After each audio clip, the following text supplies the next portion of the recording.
How to use the Rapid Response Fecal Immunochemical Test, or FIT. Before you start, check the expiration date. Make sure the pouch and collection tube are sealed and not damaged. No dietary restrictions are required before testing. Wash your hands and lay everything out on a clean, flat surface.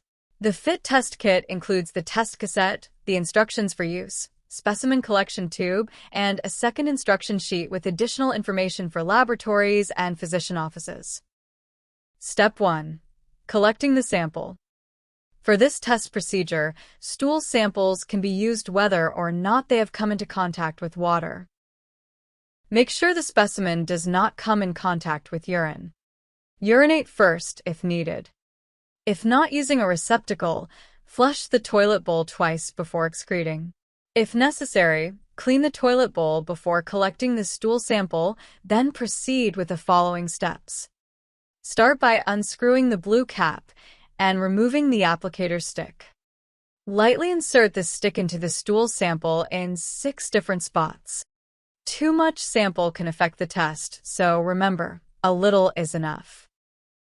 Place the stick back into the tube, tighten the blue cap, and shake for about 5 seconds. Step 2. Performing the test. Remove the cassette from the pouch.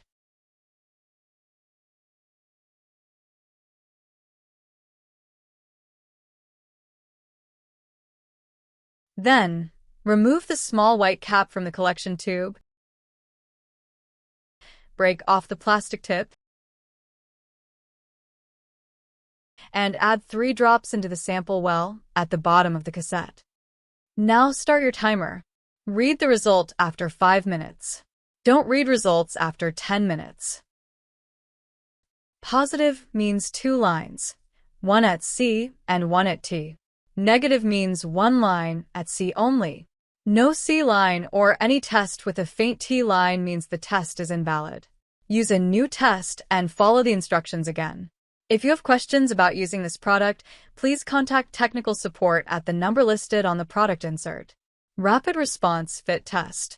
Collect, mix, add 3 drops, and read between 5 and 10 minutes.